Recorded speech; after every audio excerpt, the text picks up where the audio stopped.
I promise I'm not going to do Bobby's podcast with this filter, but I did say I was going to shout out a very special podcast listener. Shout out to Lisa, and she wanted me to do this filter with this voice.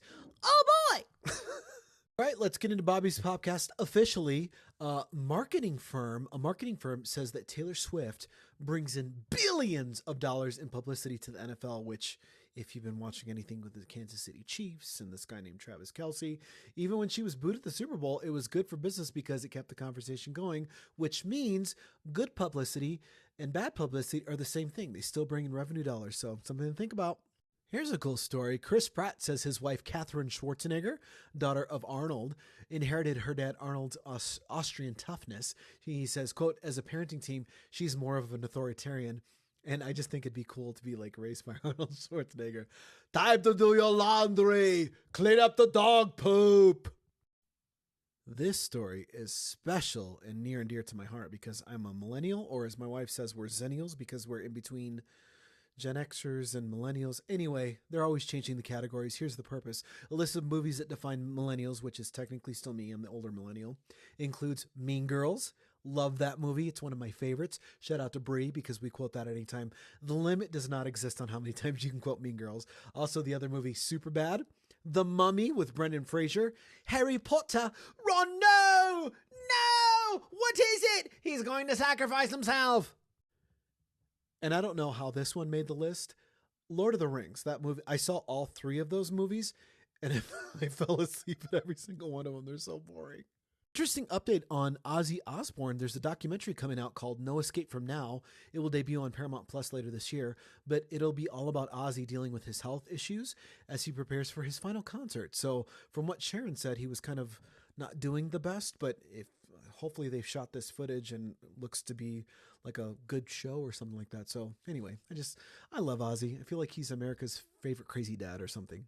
The 10,000th episode of The Price is Right aired yesterday. Over the years, 75,000 people have been called to come on down, and contestants have walked away with more than $300 million in cash and prizes. Fun fact, when I was in Atlanta and I was a little young budding pop star, my agent and manager at the time actually won a car from The Price is Right. So that was pretty cool, and that was like her big bragging right. And sadly, she didn't get me a record deal, but I digress. And I'll leave you with my favorite story of the day. It looks like this Britney Spears memoir, The Woman in Me, or whatever she called it. Anyway, I read it in 3 days because it was so good. Britney Spears sold the rights to have a movie made. So a lot of people have been wondering who is going to play Britney Spears. I think the talent pool to play Britney Spears is probably very selective because it's Britney Spears. You got to be able to sing. You got to be able to, sing in a studio well, dance very well, have that good sex appeal that Britney Spears does. I love her, so I'm going to be very, very picky and judgy about it. But a lot of names that were tossed out were Sabrina Carpenter. I think Sydney Sweeney was another name tossed out.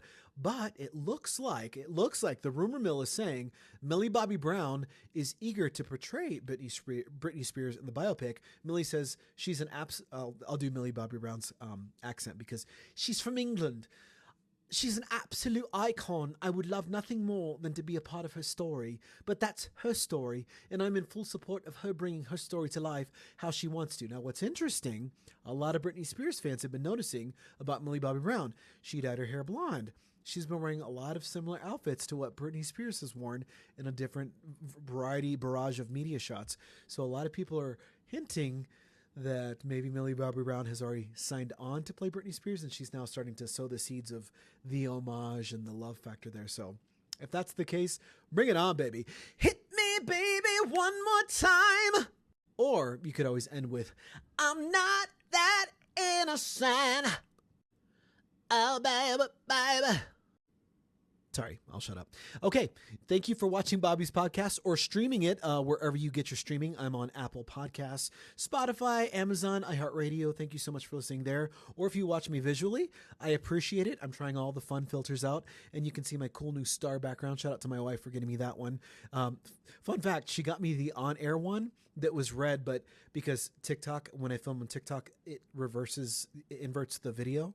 So it bothered her. So she got me the star, which is just a static thing. And I have to say, I do love it. And it's pretty cool. It's an homage to my millennial roots as a Mario player. But If you could follow at Bobby's Podcast on all major socials. And I want to thank you so much again from the top and bottom of my heart. And I just love doing this and I appreciate it. So have a wonderful day.